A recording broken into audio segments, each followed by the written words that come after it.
টিউটোপিয়া, দুনিয়া যেভাবে পড়ে আজ বাংলার ঘরে ঘরে। নমস্কার, 10-10 নিয়ে আপনাদের সঙ্গে রয়েছে আমি জুনেলা। নাগাল্যান্ডের সেনার গুলিতে 14 জনের গ্রামবাসীর মৃত্যুর ঘটনা ঘিরে কেন্দ্র রাজ্য সংঘাত তুঙ্গে।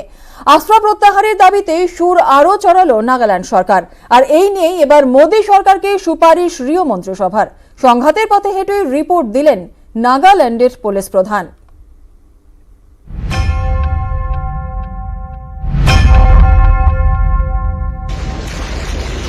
সেনার বিশেষ ফোর্সের ভুলে প্রাণ গিয়েছে 14 জন নিরীহ গ্রামবাসীর।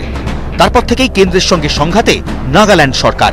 মঙ্গলবার আরও এক ধাপ এগিয়ে আফস্পা বা সশস্ত্র বাহিনীর বিশেষ ক্ষমতা আইন প্রত্যাহারের দাবিতে প্রস্তাব পাশ করল নেফিউ রিওর মন্ত্রিসভা। কেন্দ্রের কাছে রিও মন্ত্রিসভার সুপারিশ, নাগাল্যান্ড থেকে সশস্ত্র বাহিনীর বিশেষ ক্ষমতা সংক্রান্ত আইন প্রত্যাহার করে নেওয়া হোক। মুখ্যমন্ত্রী রিও অবশ্য সোমবারই এই দাবি তোলেন। एसपीए तो ये जो हम लोग भी हमेशा गवर्नमेंट ऑफ इंडिया से पूछता है ये कि ये रिमूव करो। কি ঘটেছিল শনিবার রাতে? কার দোষে প্রাণ গেল নিরীহ গ্রামবাসীদের? এই নিয়েও কেন্দ্র রাজ্য সংঘাত তুঙ্গে। भारतीय सेना को उग्रवादियों की आवाजाही की सूचना मिली थी। इसके आधार पर संदिग्ध क्षेत्र में एम्बुश लगाया था। एम्बुश के दौरान एक वाहन एम्बुश के स्थान के समीप पहुंचा। उसे रुकने का इशारा और प्रयास किया गया। रुकने की बजाय वाहन द्वारा उस जगह से तेजी से निकलने का प्रयास किया गया। इस आशंका पर कि वाहन में संदिग्ध विद्रोही जा रहे थे, वाहन पर गोली चलाई गई। কেন্দ্রীয় স্বরাষ্ট্রমন্ত্রী এভাবে সেনার পাশে দাঁড়ালেও সেই সেনার বিরুদ্ধেই এফআইআর করেছে নাগাল্যান্ড পুলিশ। তাদের অভিযোগ, গ্রামবাসীদের খুন করতেই গুলি চালিয়েছে স্পেশাল ফোর্স। সংঘাত আরও বাড়িয়েছে নাগাল্যান্ডের ডিজিপির রিপোর্ট, যাতে তিনি দাবি করেছেন গুলি করে মারার পর 6 জন গ্রামবাসীর দেহ লোপাট করতে চেয়েছিলেন জওয়ানরা। এভাবেই চড়ছে কেন্দ্র রাজ্য সংঘাতের পারদ। বিচারের অপেক্ষায় নাগাল্যান্ড। নিউজ 18 বাংলা। আর নাগাল্যান্ড নিয়ে শাহ তৃণমূলের বৈঠক আগামীকালই বিকেলে শাহর সঙ্গে হবে বৈঠক। বিস্তারিত জানাবে এই বিষয় নিয়ে আমাদের সঙ্গে রয়েছেন আমাদের প্রতিনিধি রাজীব। রাজীব, আর কি জানা যাচ্ছে? জুমেলা, দেখো, নাগাল্যান্ড ইস্যুতে তৃণমূল কংগ্রেস প্রথম থেকেই সরব। আমরা দেখেছি সংসদে, লোকসভায় এবং রাজ্যসভায় তৃণমূল কংগ্রেসের সাংসদরা পক্ষের অন্যান্য দলগুলির সঙ্গে সরকার চেপে ধরে নানাভাবে চেষ্টা করেছে। আজকে তৃণমূল সর্বভারতীয় সাধারণ সম্পাদক অভিষেক বন্দ্যোপাধ্যায় দলের 2 সাংসদ নিয়ে বৈঠক করেন। সিদ্ধান্ত হয়েছে যে 5 সদস্যের একটি দল কেন্দ্রীয় স্বরাষ্ট্রমন্ত্রী অমিত শাহের সঙ্গে দেখা করবে এবং অমিত শাহের সঙ্গে দেখা করার পর সেই দল একটি স্মারকলিপি দেবে এবং তাতে নাগাল্যান্ডে যে আফস্পা রয়েছে সেই আইন নিয়ে যাতে সশস্ত্র বাহিনীকে বিশেষ অধিকার দেওয়া রয়েছে গুলি চালানোর, সেই আইন করা হয় বা সংশোধন করা হয় তা নিয়ে কথা বলবেন। এবং সেই ব্যাপারে এই যে দল, এই দলের নেতৃত্বে থাকবেন সুখেন্দু শেখর রায় এবং কল্যাণ বন্দ্যোপাধ্যায়, অর্থাৎ রাজ্যসভার মুখ্য সচেতক এবং লোকসভার মুখ্য সচেতক। কেন্দ্রীয় স্বরাষ্ট্রমন্ত্রীকে আজকে বিকেলেই চিঠি পাঠানো হয়েছিল এবং সেই আগামীকাল বিকেল 3:45 সময় দেওয়া হয়েছে। তৃণমূল কংগ্রেসের প্রতিনিধি দল দেখা করবেন কেন্দ্রীয় স্বরাষ্ট্রমন্ত্রী অমিত শাহের সঙ্গে। ধন্যবাদ রাজীব। কৃষকদের জন্য ক্ষতিপূরণ দাবি থেকে 12 সাংসদের সাসপেনশন। জোড়া ইস্যুতে মোদী সরকারের ওপর চাপ বাড়াচ্ছে বিরোধীরা। সুর চড়াচ্ছে সংসদের ভিতরে বাইরে। সরব রাহুল গান্ধী। নিশানায় মোদী সরকার। সংসদের ভেতরে বাইরে সুর ক্রমেই চড়াচ্ছে বিরোধীরা। প্রবল চাপের মুখে 3টি কৃষি আইন ইতিমধ্যেই প্রত্যাহার করেছে কেন্দ্র। দুঃখ প্রকাশ করেছেন খোদ প্রধানমন্ত্রী। এই পরিস্থিতিতে মঙ্গলবার মোদী সরকারের ওপর চাপ আরও বাড়ানোর চেষ্টা করল কংগ্রেস। লোকসভায় মুলতবি প্রস্তাব পেশ করলেন রাহুল গান্ধী। দাবি করলেন শুধু ক্ষমা প্রকাশ করলে হবে না, দিতে হবে ক্ষতিপূরণ। जो प्रधानमंत्री ने माफी मांगी है और जो आपकी सरकार कह रही है कि ये कोई भी किसान शहीद नहीं हुआ है या उनके नाम आपके पास नहीं है, तो ये नाम यहां है, उनका हक पूरा होना चाहिए और उनको कॉम्पेंसेशन और रोजगार मिलना चाहिए। সংসদের ভেতরে কৃষি আইন, বাইরে সাসপেনশন ইস্যু। রাজ্যসভার 12 জন বিরোধী সাংসদের সাসপেনশনের প্রতিবাদে এদিনও সুর চড়ান বিরোধীরা। अगर किसी वजह से हटधर्मी करते हैं तो हमको मजबूरन वहां पर जो बैठे हुए लोग हैं उनके सपोर्ट में एक दिन धरना करेंगे लोकसभा के सदस्यों को भी अपील किए हैं कि उस धरना में शामिल हो। চাপ বাড়াচ্ছে বিরোধীরা, অবস্থানে অনড় সরকার পক্ষ। अगर आज भी वो एक्सप्रेस करते हैं कि हम माफी मांगते हैं, अंदर आके माफी मांगते हैं, हम सस्पेंशन विथड्रॉ करने के लिए तैयार हैं। বিরোধীরা অবশ্য প্রতিবাদে অনড়। বুধবার সংসদ ভবনে গান্ধী মূর্তির সামনে বিক্ষোভ দেখাবেন রাজ্যসভার বিরোধী সাংসদরা। নিউজ 18 বাংলা। কৃষক ইস্যুতে আরও নরম কেন্দ্র, কৃষকদের কাছে পাঠানো হলো চিঠি।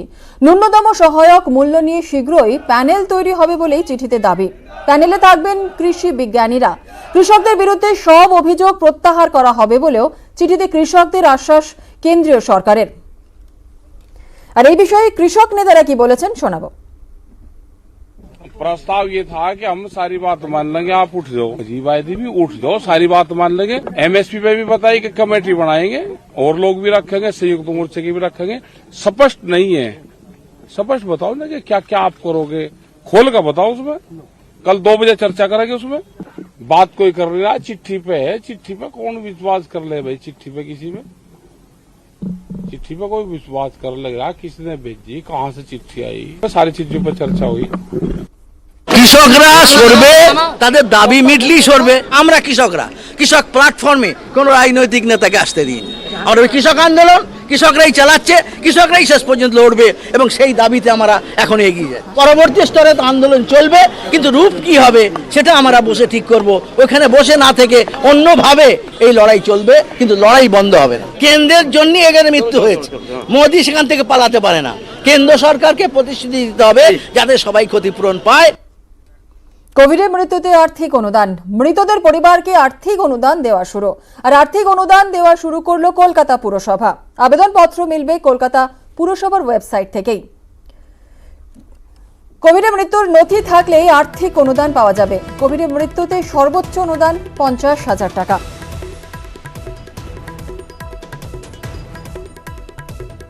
কোভিডের মৃত্যুতে আর্থিক অনুদান দেওয়া হবে, মৃতদের পরিবারকে আর্থিক অনুদান দেওয়া শুরু এবং আর্থিক অনুদান দেওয়া শুরু করলো কলকাতা পুরসভা। এবং আপনাদের জানিয়ে রাখি যে আবেদনপত্র মিলবে কলকাতা পুরসভার ওয়েবসাইট থেকেই।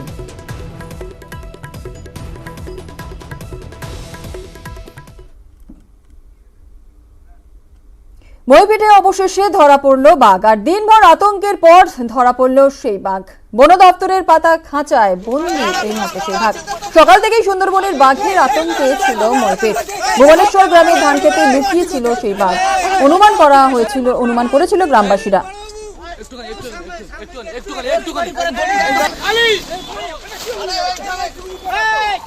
মইপিঠে অবশেষে ধরা পড়ল বাঘ। দিনভর আজ আতঙ্কে ছিল গ্রামবাসীরা এবং সেই আতঙ্কের পরই ধরা পড়ল বাঘ। বন দপ্তরের পাতা খাঁচায় বন্দি এই মুহূর্তে বাঘ। সকাল থেকেই সুন্দরবনের বাঘের আতঙ্কে ছিল মইপিঠ। ভুবনেশ্বর গ্রামের ধান খেতে লুকিয়ে ছিল এই বাঘ। অনুমান করেছিল গ্রামবাসীরা।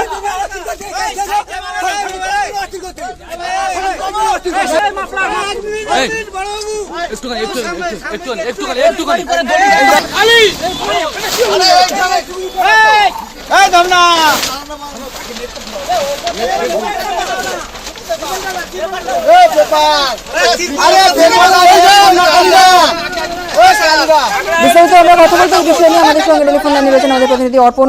অবশেষে মইপিঠে ধরা পড়লো বাঘ। বন দপ্তরের কর্মীরা কি বলছেন? দেখো, সকাল থেকেই বন দপ্তরের কর্মীরা তারা এই ভুবনেশ্বরী গ্রাম পঞ্চায়েতের নষ্টরের ঘেরি এলাকায় তারা চলে আসেন। স্থানীয় বাসিন্দারা সকালবেলায় বাঘটির পায়ের ছাপ দেখতে পায়। এরপরে বন দপ্তরের 125 জন বন দপ্তরের কর্মী তারা আসেন এবং যে মাঠটিকে তারা নির্দিষ্ট করে বলেন যে এই মাঠের মধ্যেই বাঘকে তারা দেখতে পেয়েছেন। সেই বাঘটিকে প্রথমে ফেন্সিং ব্যাগ দিয়ে পুরোপুরি ঘিরে দেওয়া হয়। সন্ধ্যে 6টা নাগাদ দুটি খাঁচা বসানো হয়। সেই খাঁচাতে দুটি ছাগল চোখ দেওয়া হয় বাঘকে ধরার জন্য। এরপরই 9:20 থেকে 25-এর মধ্যেই বাঘটি খাঁচাবন্দি হয়। এরপরেই বন দপ্তরের কর্মীরা সেখানে যান, গিয়ে সেই বাঘটিকে খাঁচাবন্দি বাঘটিকে নিয়ে আসার কার্যক্রম শুরু হয়েছে। সেই বাঘটিকে বিভিন্ন জঙ্গলে ছাড়া হবে। তবে এখনো পর্যন্ত কোন জঙ্গলে ছাড়া হবে সে নিয়ে বন দপ্তরের যা আধিকারিকরা যারা এসেছেন তারা এখনো পর্যন্ত কোনো পরিষ্কার কোনো মন্তব্য করতে চাননি। তবে দিন ভর বলা যেতে পারে বাঘের সঙ্গে মানুষের যে লড়াই চলেছে দপ্তরের এলাকায় এবং ধান ক্ষেতের মধ্যে যে বাঘ তা নিয়ে এলাকার মানুষজন যথেষ্ট উদ্বিগ্ন ছিল, কারণ সুন্দরবনের প্রত্যন্ত এলাকায় তারা থাকেন এবং এখানে বাঘের আনাগোনা নিজেই থাকে, কিন্তু বাঘ লোকালয়ের মধ্যে চলে আসে সেটা খাওয়াই যায়নি। এবং সেই বাঘ যে একদিনের মধ্যে খাঁচাবন্দি করতে পেরেছে বন দপ্তরের আধিকারিকরা, এটাই সব থেকে স্বস্তির নিঃশ্বাস ফেলছেন ভুবনেশ্বরী গ্রাম পঞ্চায়েতের মানুষজন। এই মুহূর্তে বাঘটিকে খাঁচাবন্দি অবস্থায় তাকে নিয়ে আসা হচ্ছে এবং তাকে নিয়ে যাওয়া হবে গভীর জঙ্গলে।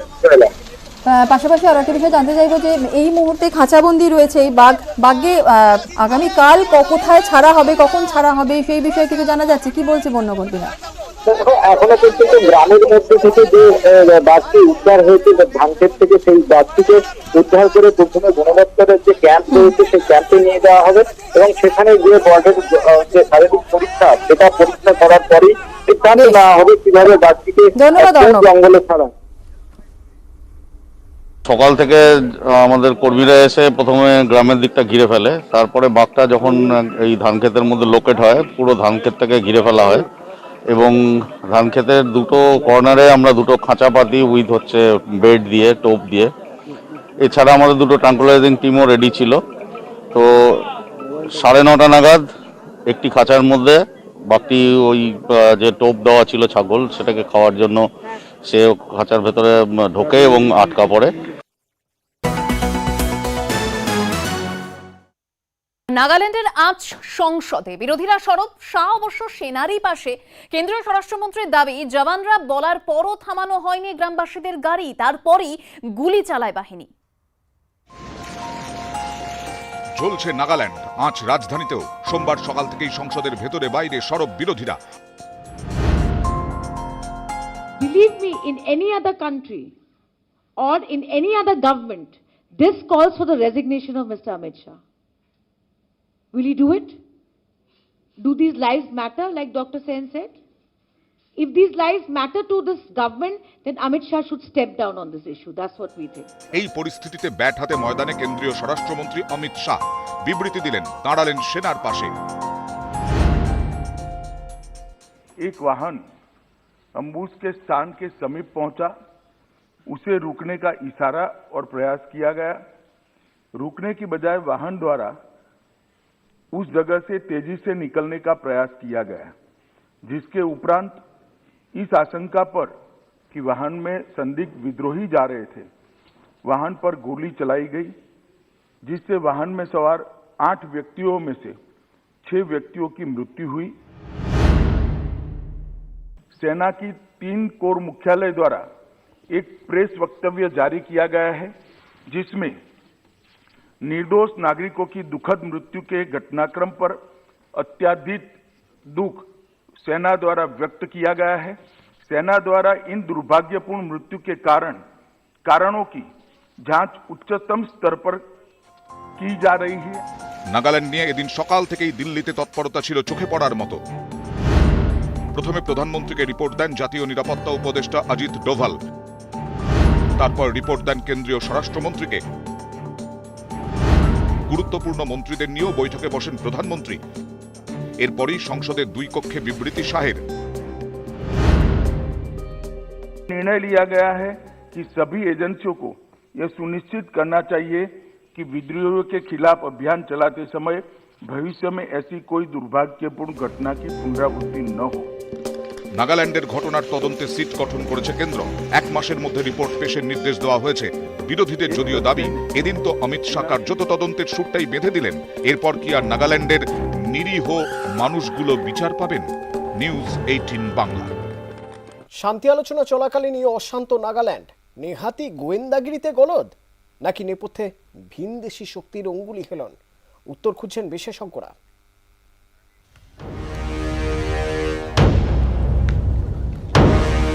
নাগাল্যান্ড উত্তর পূর্ব ভারতের একরত্তি এই রাজ্য ঘিরেই এখন উত্তাল দেশ। কাশ্মীর বা অরুণাচল প্রদেশের মতো সর্বদা শিরোনামে না থাকলেও সীমান্ত সমস্যার মানচিত্রে নাগাল্যান্ডেরও জ্বলন্ত উপস্থিতি রয়েছে। নাগাল্যান্ডের একদিকে অশান্ত মায়ানমার, অন্যদিকে সরাসরি সীমান্ত না থাকলেও চাপ রয়েছে চীনেরও। গত কয়েক দশক ধরে বিচ্ছিন্নতাবাদের আগুনে জ্বলছে নাগাল্যান্ড। সম্প্রতি কিছুটা আশার আলো দেখা দেয়। 2015 সালে নাগা জঙ্গি সংগঠন NSCN-IM গোষ্ঠীর সঙ্গে সমঝোতা হয় কেন্দ্রের। আলোচনা কিছুদিন বন্ধ থাকার পর চলতি সেপ্টেম্বরে ফের শুরু হয়। আগামী কয়েকদিনে দিল্লিতে নাগা সংগঠনগুলির সঙ্গে নাগাল্যান্ডের মুখ্যমন্ত্রীর একাধিক বৈঠক হওয়ার কথা ছিল। শান্তি প্রক্রিয়া এগোনোর মুখেই শনিবারের ঘটনা।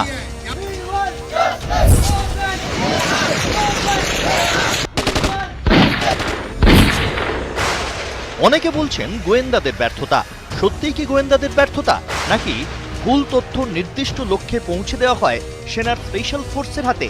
অন্য কোনো চাপের মুখে নির্দিষ্ট এসওপি না মেনেই কি অপারেশন, নাকি নেপথ্যে কাজ করেছে ভিনদেশি কোনো শক্তির ষড়যন্ত্র?